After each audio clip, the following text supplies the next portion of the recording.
Bom dia, boa tarde, boa noite, investidor. Sejam todos muito bem-vindos ao canal. Meu nome é Felipe Torres, sou consultor de investimentos CVM e hoje nós vamos analisar os principais pontos do mês de julho do CADIF 11, o fundo de infraestrutura gerido pela Quineia.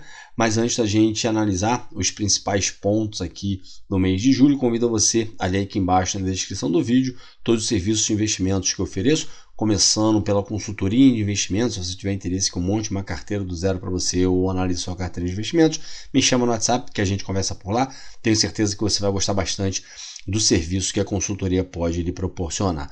Também convido você a entrar para o nosso grupo VIP do WhatsApp. Se você tiver interesse, aqui embaixo na descrição do vídeo tem todos os benefícios que os membros possuem e também tem um link para você clicar e fazer o cadastro para poder fazer parte do nosso grupo. Convido você também a entrar para o nosso grupo aberto do Telegram. Aqui embaixo na descrição do vídeo também tem um link para você entrar lá. E por fim, não deixe de conhecer meu livro Renda Passiva, o Caminho para a Liberdade Financeira. Aqui embaixo tem um link para você ser direcionado para o site. Lá no site eu deixei algumas páginas disponíveis, tem um sumário, são aproximadamente 100 páginas de um conteúdo que eu tenho certeza que pode agregar muito conhecimento na sua vida de investidor. Feitos avisos, vamos então para a análise do relatório do mês de julho do CADIF 11. Patrimônio líquido do fundo 2 bilhões e 700 milhões, é um dos maiores fundos que nós temos na nossa indústria de infraestrutura. O último rendimento mensal anunciado foi de R$ 1,10. Cota patrimonial no final de julho estava em R$ 132,88. Base de cotistas já bastante expressiva, já superando aqui os 34 mil investidores, e o volume médio diário ali de negociação de R$ 2.400.000 por dia, né? Tem fundos que não têm essa liquidez no mês. A liquidez aqui do CADIF também é uma das maiores que nós temos ali na indústria dos fundos de infraestrutura. O yield médio das debêntures está em PCA, mais 7,9%. A duration aqui do fundo 6,3 anos e o fundo está 96% alocado em debêntures de infraestrutura. No mês de julho, o fundo rendeu 2,48%, enquanto o benchmark do fundo, que é o IMAB, rendeu 2,09%. O spread ali do mês fechou em 1,43% acima do IMAB, levando em consideração a cota patrimonial. O fundo hoje em dia contém 60 emissões, sendo 38% classificados ali com o crédito AAA, que é o maior crédito que nós temos, né? O maior grau ali que nós temos de classificação. O objetivo de performance aqui do fundo de 0,5% a 1% acima da NTNB. A cota patrimonial rendeu o IMAB mais 14,2% desde o início do fundo, uma rentabilidade ali muito expressiva. E em relação ao objetivo aqui do fundo, né, que é essa performance aqui de 0,5% a 1% acima da NTNB, eu vou deixar aqui em cima um card de um vídeo que eu fiz e aqui no canal, né, que eu venho explicando que muitas vezes, né, muitos investidores perguntam assim: Felipe, poxa, será que vale a pena eu investir em ativos de renda variável que tem um risco maior do que ativos de renda fixa para estar recebendo ali uma rentabilidade de 0,5% a 1% a mais, né, do que paga a renda fixa? Nesse vídeo que eu vou deixar aqui em cima no card eu explico, até porque também quando a gente pega, por exemplo, o Tesouro IPCA+, né, as NTNBs, quando você solicita o resgate ou vende aquele seu título, você vai ter incidência de imposto de renda tanto no componente IPCA quanto no componente pré-fixado. Então você tem ali uma incidência de imposto de renda nesses dois componentes. Aí quando você tira o imposto de renda, essa rentabilidade que num primeiro momento parece ser de 0,5% a 1% acima, né, esse spread que parece ser de 0,5% a 1% acima, quando você tira ali esse imposto de renda, essa diferença ali aumenta de forma considerável, de forma significativa. Então, depois que a gente tiver interesse, convido a assistir o vídeo que eu deixei aqui em cima no card. Desde o início do fundo, a cota patrimonial teve uma rentabilidade de 120,6%, já levando em consideração aqui as amortizações que foram realizadas. A cota de mercado teve um ganho ainda mais expressivo, 127,4%. Nesse mesmo período, o IMAB rendeu 93,2% e o CDI 72,9%. Lembrando que tanto o IMAB quanto o CDI está aqui a rentabilidade bruta, tá? Então aqui nesse valor haveria necessidade de se tirar ali a menor alíquota, né, do imposto de renda, que seria de 15%, para aí sim você ter ali a rentabilidade líquida que você receberia com esses dois índices aqui, tanto o IMAB quanto o CDI. Aqui, tanto a cota patrimonial quanto a cota de mercado aqui do fundo já são líquidas, tá? Essa rentabilidade aqui, então é que realmente ali o investidor conseguiu ali ter de rentabilidade nesse período. No próximo dia 7 de agosto, os investidores vão receber ali R$ 1,10 por cota, e aí desse valor, 69 centavos é referente aos juros reais dos ativos do fundo, que é a parte ali do spread, né, que é a parte daquela taxa ali, IPCA mais 6, IPCA mais 7, então esse componente pré-fixado, que é considerado aqui os juros reais. 30 centavos é referente à correção inflacionária, que é a parte ali correspondente ao indexador, ao IPCA, e 11 centavos que serão pagos utilizando parte do saldo de lucros acumulados aqui e que não foram distribuídos ao longo aqui da história do fundo.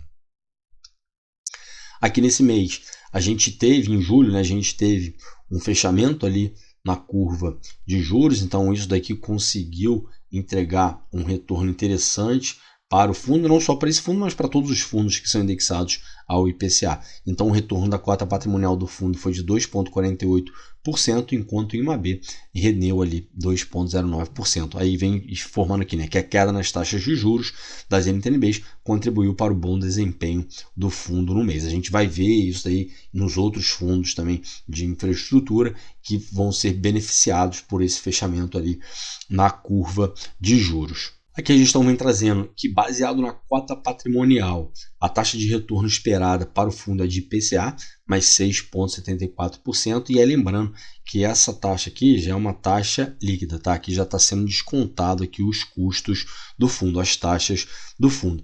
Como o fundo ele negocia com um ágio, e aí agora em julho ele terminou ali no último pregão de julho sendo contado a R$ 136,90.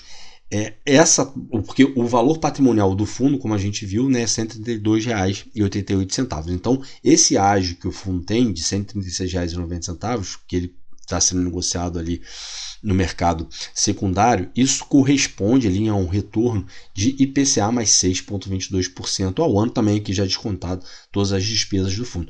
Então, é importante a gente sempre analisar o ágio que está sendo pago para poder entender, né, qual é o retorno real que a gente vai receber com aquele ativo, pagando um ágio naquele ativo. Tudo bem que a gente, fundos, né, de grande qualidade, fundos considerados premium, não só fundos, mas ativos de um modo geral, você, na grande maioria das vezes, a não ser em situações pontuais no mercado, você vai ver esse tipo de ativo negociando com ágio, né? Não estou falando que é problema você comprar determinados ativos com ágio, só que você tem que analisar muito bem isso para você, porque muitas vezes você vai comprar esse ativo com ágio, e aí quando você vai fazer essa comparação com um ativo ali que tem um menor risco, que no caso aqui seria as NTNBs, muitas vezes você vai ter um spread muito pequeno quando comparado um ativo de renda variável, que é o caso aqui de um fundo de infraestrutura, e aqui falando de fundo de infraestrutura de modo geral, não somente especificamente aqui do CADIF, e quando comparado com um ativo de renda fixa, muitas vezes você vê assim, poxa, eu vou estar investindo no ativo de renda variável, que tem um risco maior, para estar tendo ali um retorno de, sei lá, 0,1%, 0,2%, então muitas vezes não compensa. Então é importante se entender, né, até que ponto, até em que condições é interessante você comprar determinado ativo com ágio, justamente para que você tenha ali um prêmio em relação a um ativo que é considerado livre de risco. E esse livre de risco eu estou colocando entre aspas, porque todos os investimentos têm risco, né? Mas, por exemplo, os ativos ali, os títulos públicos federais e aqui as NTNBs, são os ativos considerados ali de menor risco que nós temos no mercado, e muitas vezes, né, se fala ali que é um ativo livre de risco, justamente para poder estar fazendo esse comparativo com ativos ali que tem um risco maior. Mas todo ativo tem um risco, então é importante fazer essa análise, né, principalmente essa análise comparativa entre ativos de classes diferentes, justamente para que você coloque até que ponto você está disposto a correr um risco maior, e para você correr esse risco maior, qual o prêmio que você vai exigir para estar correndo esse risco maior. No mês de julho, o fundo fez investimento no setor de saneamento, como já havia sido informado no relatório anterior, mas só que ainda não tinha mais detalhes, né, porque ainda estava em processo ali de finalização, né, desse investimento. Então os fundos da Quineia adquiriram 250 milhões de reais em debêntures da Ourinho Saneamento S.A. E essa debênture aqui é uma debênture normal, não é uma debênture incentivada, é uma debênture não incentivada. Essa debênture, ela tem ali um vencimento para novembro de 2047 e ela foi emitida a uma taxa de CDI mais 2,95%. O investimento conta com a possibilidade de substituição parcial ou total por debêntures da Lei 12.431, que aí sim, essas debêntures serão debêntures incentivadas. E a opção de emissão suplementar de debêntures incentivadas. Então, as debêntures incentivadas, elas não podem ser emitidas indexadas ao CDI. Quando a gente vê debêntures emitidas indexadas ao CDI, é um indicativo de que essas debêntures são debêntures normais, são debêntures não incentivadas. Aí a gestão vem informando aqui ainda que esse montante que foi captado com essas debêntures vai ser destinado ali para uma readequação do sistema de tratamento de esgoto, e esse emissor recebeu uma classificação AAA pela Moody's. O fundo hoje em dia está com 36,2% alocado em saneamento, 22,4% em transmissão, 21,8% em geração solar, 9,2% rodovias, 5,3% geração eólica, 3% em energia, 1% geração hídrica e 1% em geração térmica. Já em relação à alocação por rating, praticamente todos os ativos aqui alocados com rating A, que vai do AAA até o rating A, e 15% não possuem rating, mas é o que eu sempre falo, né? Não é o fato do ativo não possuir rating que quer dizer que ele possui um risco maior ou menor, apenas não teve uma agência classificadora que classificou aquele ativo, ou ele pode estar em processo de classificação. A parte do fundo hoje que está alocada em debêntures está com uma taxa de IPCA mais 7,85% e um spread de crédito ali de 1,49%. No mês anterior era o spread de 1,5%, então praticamente se manteve o mesmo. Quando a gente pega a carteira como um todo, levando em consideração também o que possui em títulos públicos federais, o fundo está com uma taxa de IPCA também, mais 7,85%, só que nesse caso o spread de crédito está em 1,43% nesse mês atual e no mês anterior estava em 1,37%. A maior participação que o fundo tem ainda é na debênture aqui da Comerc, que representa 6,8% do patrimônio líquido do fundo e foi adquirida ali por uma taxa de IPCA mais 7,92%, possui uma duration de 6,28 anos. Depois, quem tiver interesse em ver essas informações aqui, os ativos que compõem o portfólio do fundo, basta dar um pause aqui no vídeo. Eu vou passar aqui de forma mais devagar para que vocês possam analisar aqui com mais calma aqueles que tiverem interesse, ou então também podem acessar o relatório do fundo para poder ver aqui de forma mais detalhada. Mas aqueles que tiverem interesse, basta aqui ir pausando o vídeo aqui que certamente vocês vão conseguir ver aqui as informações dos ativos que compõem o portfólio do fundo.